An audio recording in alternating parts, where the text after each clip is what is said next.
everybody. I'm excited to be here today.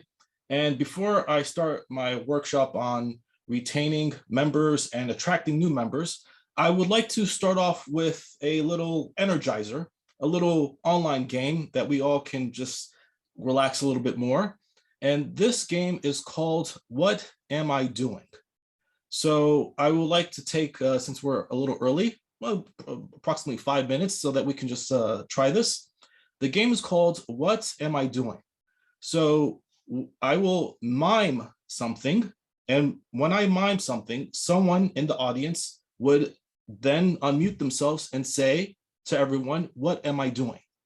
And the catch is, if you say it correctly, it is your turn to mime, and then slowly someone will pick what you are doing. So I would like to start off so that as an example, in what am I doing?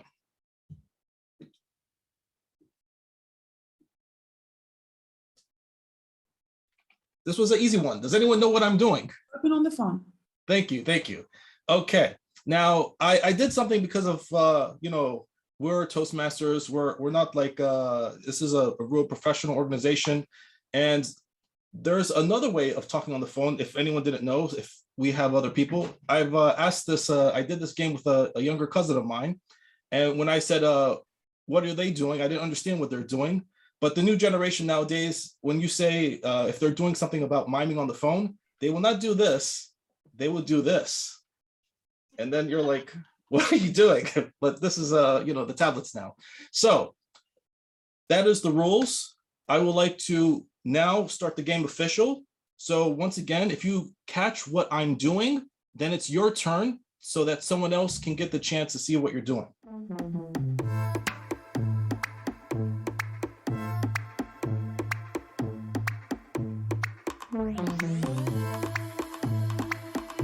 I think we got a chance to speak and get to know each other. And I'm going to have a callback to what this exercise we just did.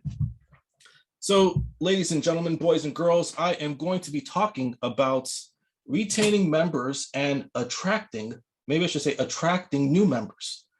So I would like to thank you for giving me your time today for this workshop on this very important subject to our club. How to attract new members and retain members. So let me give you a little background about myself. I have been in Toastmasters Greece for many years, probably about 10 years. And I can remember the first experience that I've ever learned about Toastmasters in Greece. And that was when I was reading the English speaking newspaper in Athens called Athens Today. And in the classified section, they had a little blurb about Toastmasters, learn public speaking, improve your leadership skills at the Hellenic American Union. So this was at the last page of the newspaper. And when I looked at it, I said, okay, why not? Let's try this. I think I've heard about Toastmasters before. And when I went, it was a great meeting. I remember the people very clearly. I remember the VP of membership collecting the names. I remember the setting, the smiling, the clapping. I also remember the recognition of the people at the meeting. So you actually saw why they got recognized when they won an award for table topics or public speaking. And I got hooked. And during that time, I have been in many clubs. I helped start clubs. I've taken leadership and responsibility roles that have encouraged me to step out of my comfort zone, speak, to take leadership roles, and to use the skills that I learned in Toastmasters in my professional life and also in my personal and leisure life, where, like I'm sure you all have heard, that you can talk whatever personal matter that you like in your speeches or what your causes or what really draws your heartstrings. And I visited places that I would never have visited because it would be about a speech about an island or a town or village that they're from.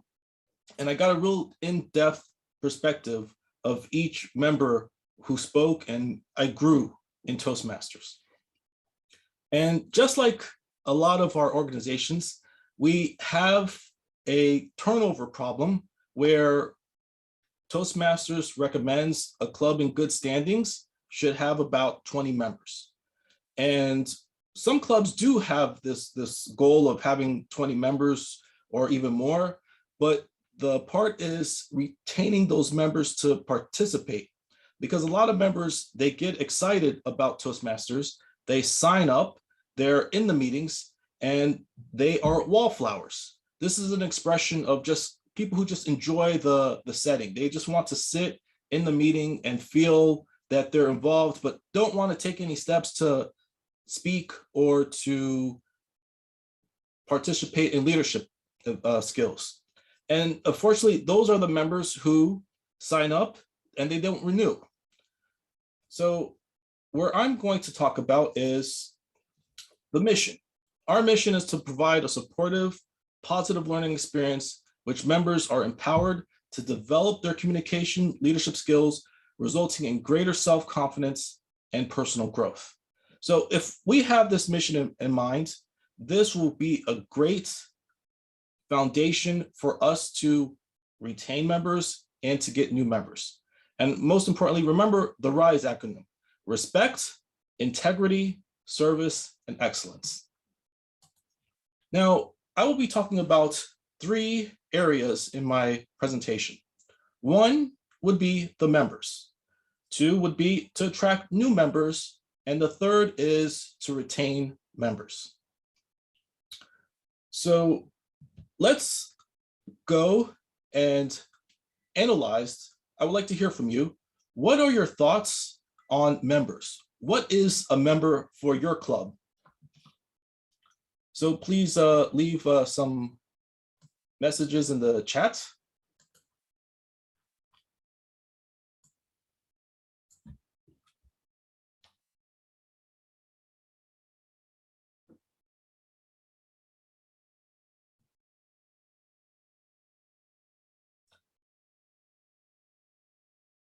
That is a very good point. A member is someone who pays their dues to the club, and that is a good indicator that they're serious about becoming involved.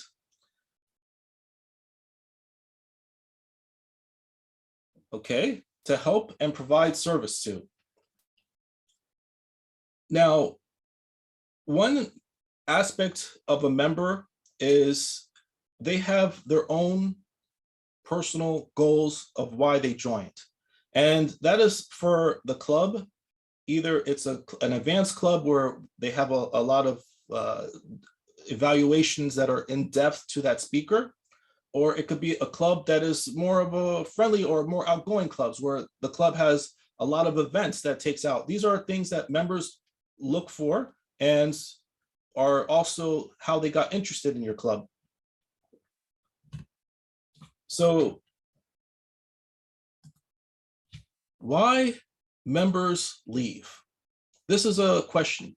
Usually in the statistics that I've read is that the newest member is the one who usually leaves compared to the ones who, like me, have been there for many, many, many years. But some of the members have met their goals. They wanted to give a speech at an event. So they participated in the club. They felt that they got the confidence and they did it. And then they felt they wanted to move on. Major life changes.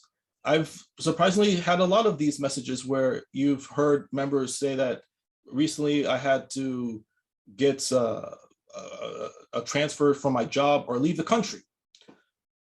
We have conflicts is something what we heard earlier from our district director, Lillian. And also, is there anything that I missed about why members leave? Yes, that can also be a reason because of the job situation.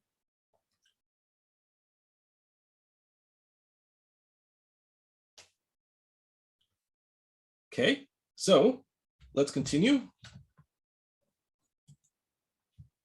Now, this is an obvious points here about why we should try to increase and gain members.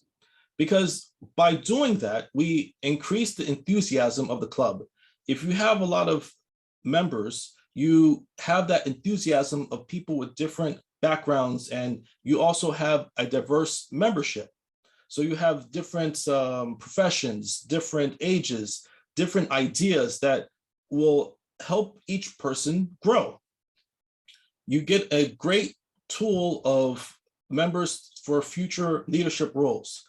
As you heard Lillian, and as you'll hear Nico say, is that their Toastmasters wear many hats, and there's committees, there's assignments, so you have a greater pool of leadership that maybe they might not find in the club, but they could find in an area, division, or even a district role. And the last one is, of course, with the funding, this allows the club to pay for a Zoom account, to pay for ribbons, to continue and evolve and grow. And going back to the previous of why they leave, I do see some more information about the transition to Zoom, the distance to their home, to where the club or the traffic.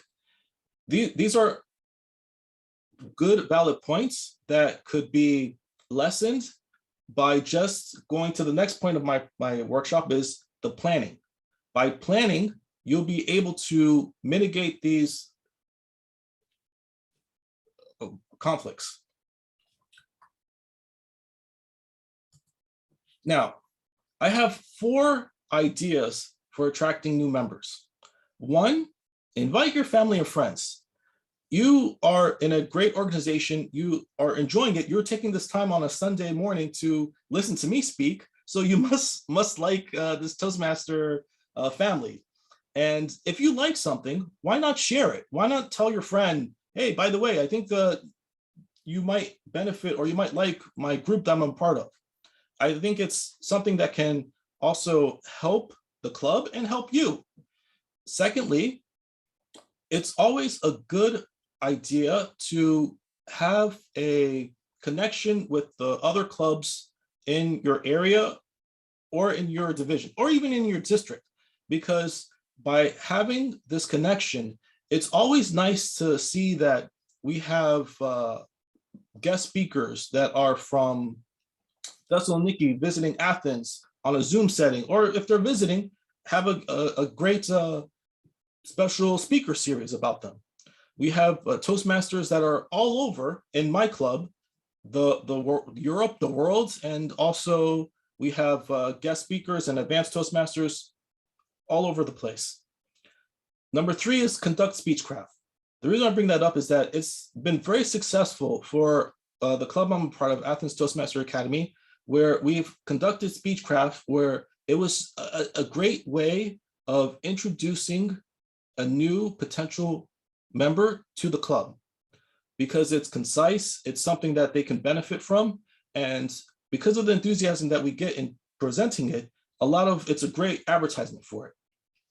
And this is the last idea that I found, is conduct an appreciation night. Toastmasters is all about recognition. And if we don't have a appreciation of the members, of just saying, a special shout out to a member who has been coming to the meeting on a regular basis, or we have a first time speech, or when they complete a pathway. These are natural, ingrained ways in our meetings that we can promote and just encourage people to feel that they are being appreciated, and also new members will see that. Now, what can we leverage being in a Toastmaster meeting? 1, we can leverage that we have mentors. It's very important to let the members know we want to retain or new, that we provide mentoring. Do you have a mentor? Would you like a mentor? Please give that member an option so that they can take advantage of it. Once again, give rewards and recognition. It's very important so that our members are able to feel that they accomplished something.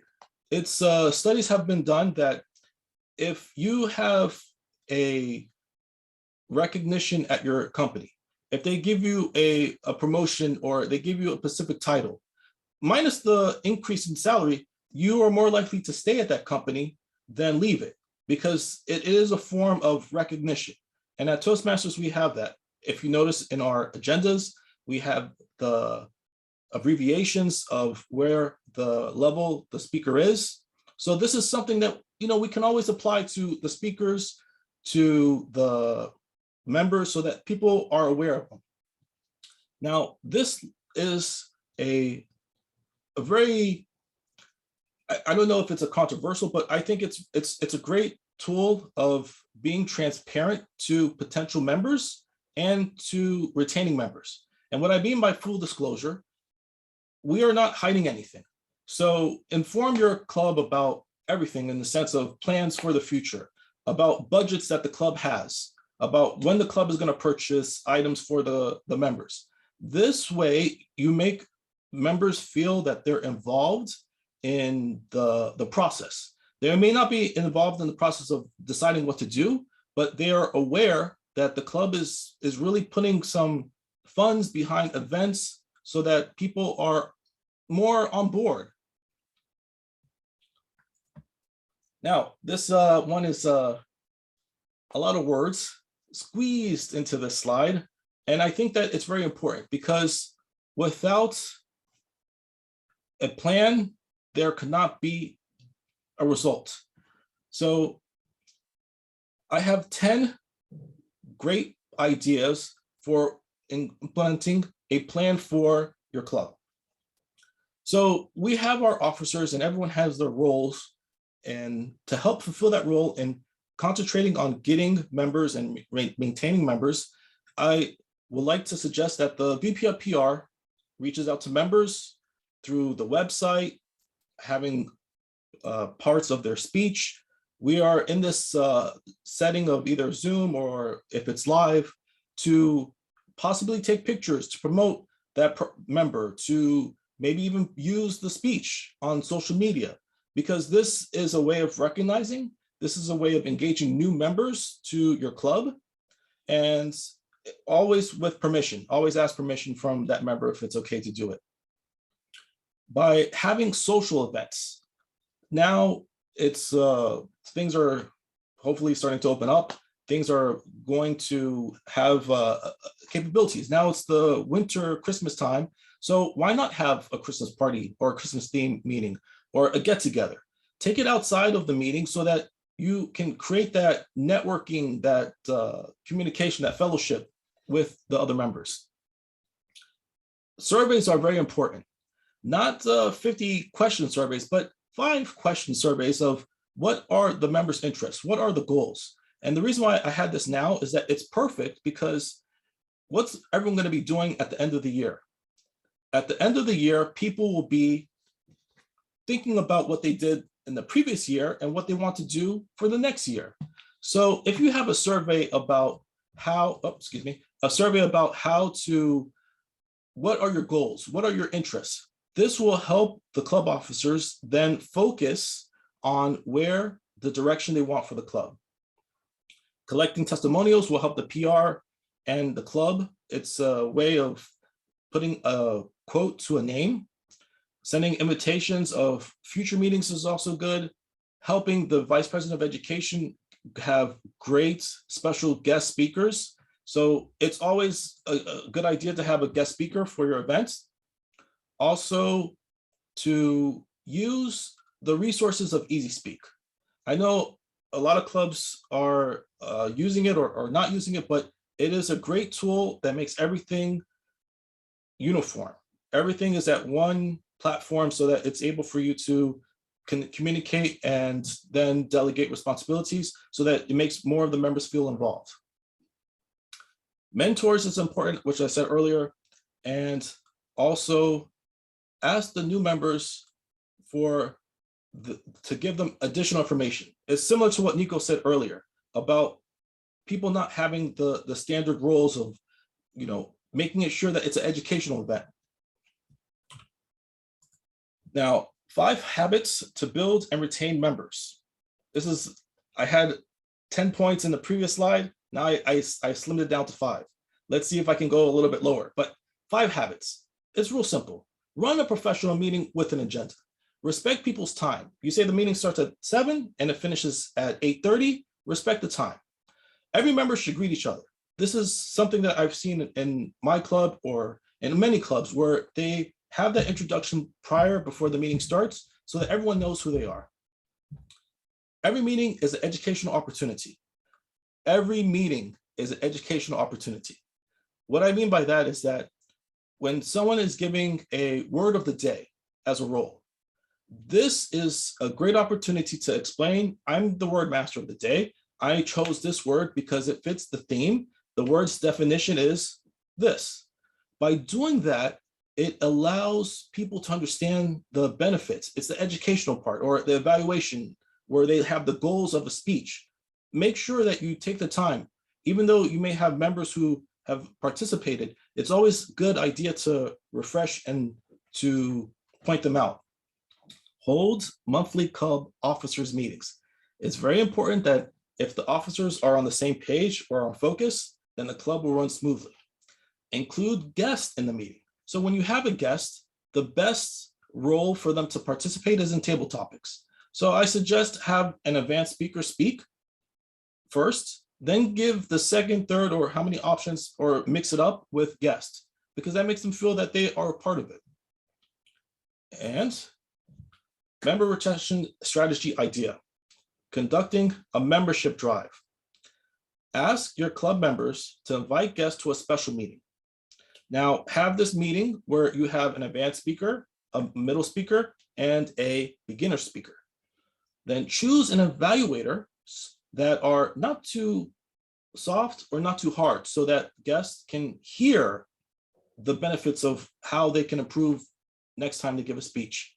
So plan this meeting in advance.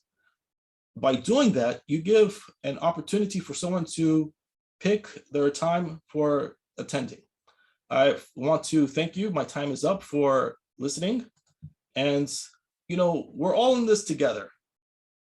We can make each other, help each other, and support each other. Thank you.